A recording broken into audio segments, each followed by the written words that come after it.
¿Qué tal? Continuamos con nuestras clases de inglés, comenzando por el vocabulario, que en esta ocasión nos trae palabras con la letra I. La primera palabra es ice, que significa hielo. La siguiente palabra, include, que significa incluir. Luego, ink, que significa tinta. Después, instant, que significa instante. Luego, industry, que significa industria. Después inside, que significa dentro, y por último la palabra island, que significa isla. Repasemos la pronunciación de estas palabras: ice, include, ink, instant, industry, inside, island. La palabra island es muy curiosa porque a pesar de que tiene una S, esta S no debe de sonar. Es más común que nosotros escuchemos island que Iceland. A continuación revisamos la actividad de la clase pasada, donde debíamos escribir la descripción de tu familia como en el ejemplo anterior. My family, my mother is Belgica, my father is Hipólito, my brothers and I are his sons, my sister is Pamela, and my brother is Aaron. We have a pet named Pimienta. Esto quiere decir, el título, mi familia. Mi madre es Bélgica. Mi padre es Hipólito. Mis hermanos y yo somos sus hijos. Mi hermana es Pamela. Y mi hermano es Aarón. Nosotros tenemos una mascota llamada Pimienta. Además de esto, de tarea debíamos escoger una caricatura, una serie o una película con familias como protagonistas y describir 7 parentescos diferentes. Yo escogí la película Los Increíbles, que en inglés es The Incredibles. The father is Bob. The mother is Helen. Their sons are Violet, Dash, and Jack Jack. Dash and Jack Jack are brothers of his sister Violet. Violet is the daughter. Bob and Helen are the parents.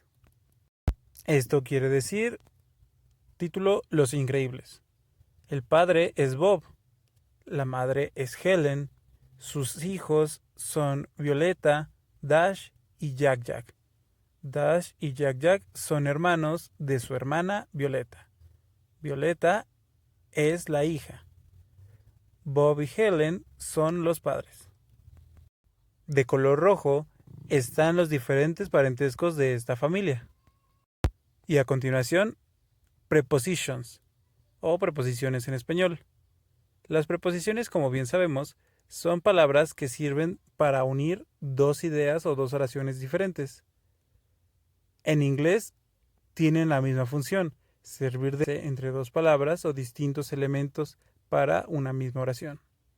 También tiene otra función, pueden acompañar a un verbo sirviendo de enlace como su complemento, pudiendo o no alterar el significado de esta palabra. A continuación, vamos a ver las preposiciones más comunes en el inglés. Las 3 elementales preposiciones: in, on, at. Las 3 por sí mismas, de manera individual, significan en. En el español nosotros tenemos esta palabrita en y la usamos muy común. En el inglés existen 3 tipos de en. Si miramos bien este diagrama de pirámide invertida, vemos que va de la parte más grande a la parte más pequeñita. Está azul, rojo y naranja. La parte azul corresponde a la preposición in, que significa en, de manera general. O sea, si yo utilizo la palabra en, puedo referirme a tiempo y a una locación. Tiempo es time, locación es location. Cuando utilicemos la palabra in en tiempo, podemos hablar de manera muy general, no es tan específico. Podemos decir en un determinado año, en un determinado siglo, en un determinado mes, inclusive hasta semanas. En cambio, para la locación también es más general, pero aquí no utilizamos más que países, ciudades o hasta vecindarios. Pasando a la parte roja, on es un poquito más específico y pasa de ser algo grande a algo un poco más pequeño. Por ejemplo, en el tiempo para días está también semanas. Decimos una fecha on May 7th, 1974. Tenemos que decir en primero y ya después va la fecha.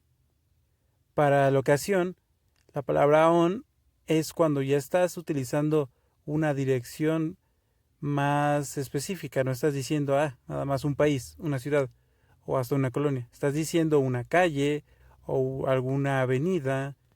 Estás dando más detalles.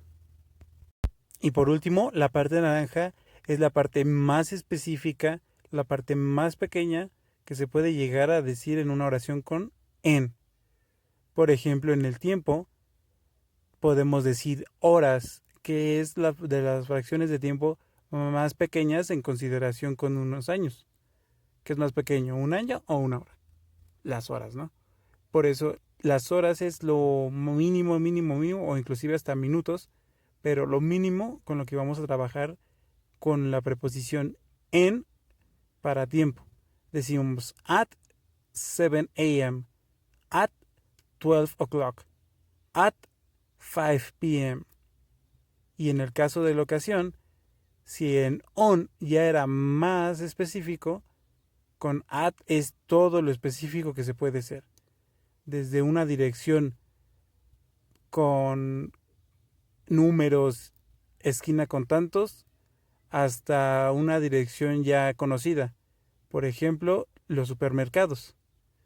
Cuando ya es un centro que todos ubican y ya es muy específico, dices at the supermarket.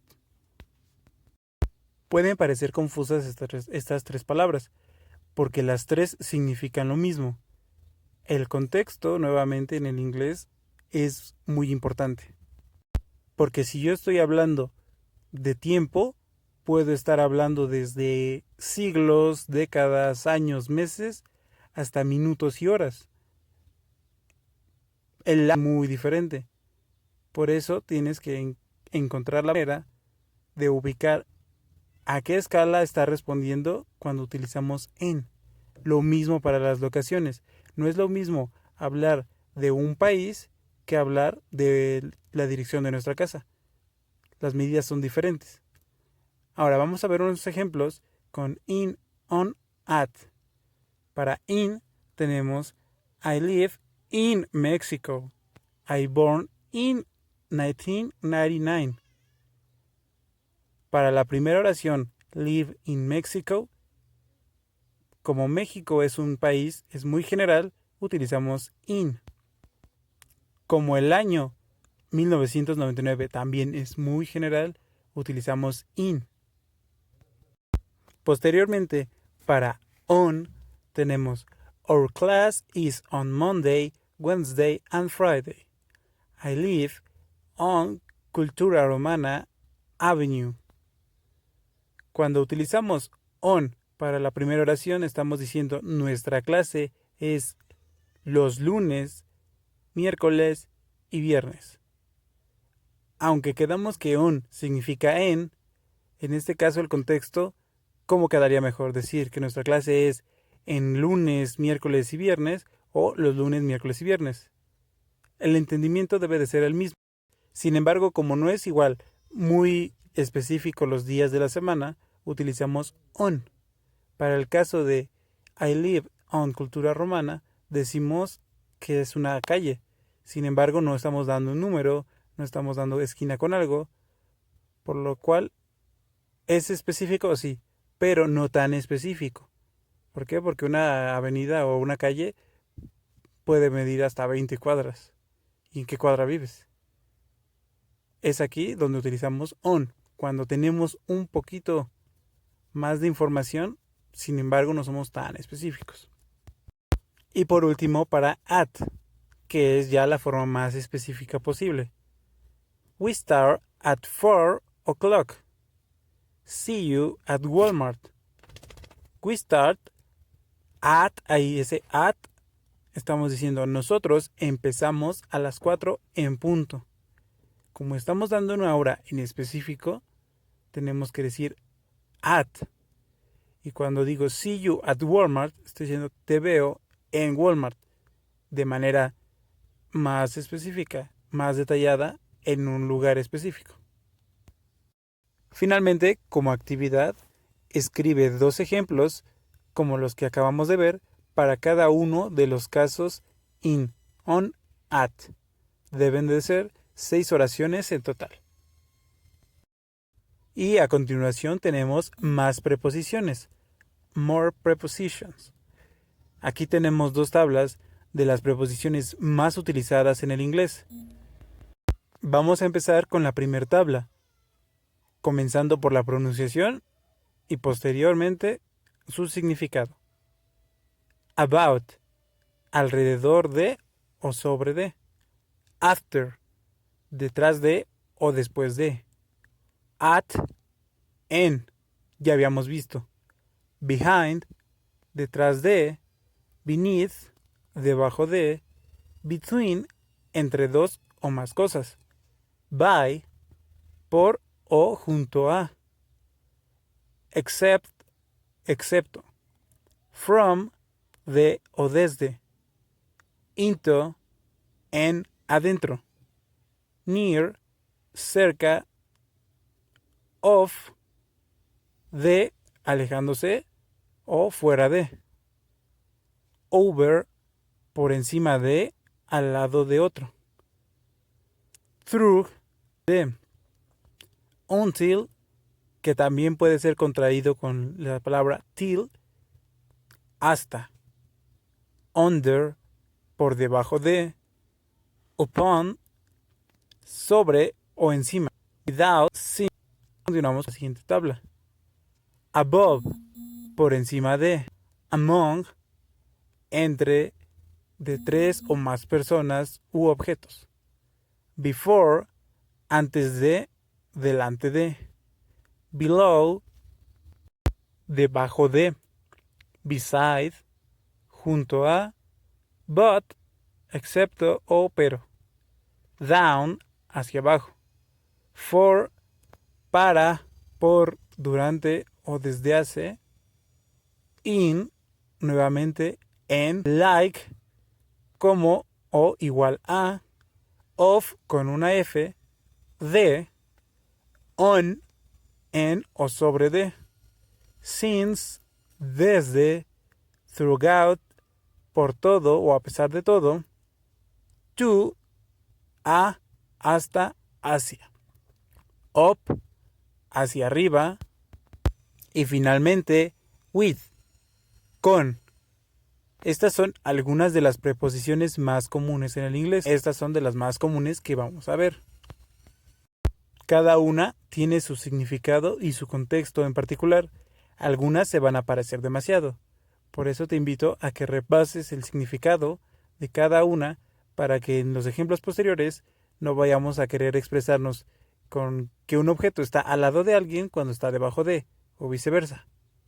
Trata de ubicar bien cómo se encuentra la preposición. Y por último, escribe 9 oraciones utilizando una preposición diferente en cada una.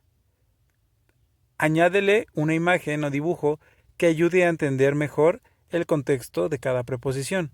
Por ejemplo, si vas a escribir The book is on the table, dibujas una mesa y pones encima un libro. Porque si fuera lo contrario, ponemos un libro y encima le ponemos una mesa, la oración sería The table is on the book. Esto para que entendamos mejor la función de las preposiciones para las oraciones. Con esto llegamos al final de la clase de hoy. Deseándote lo mejor, nos vemos la próxima clase.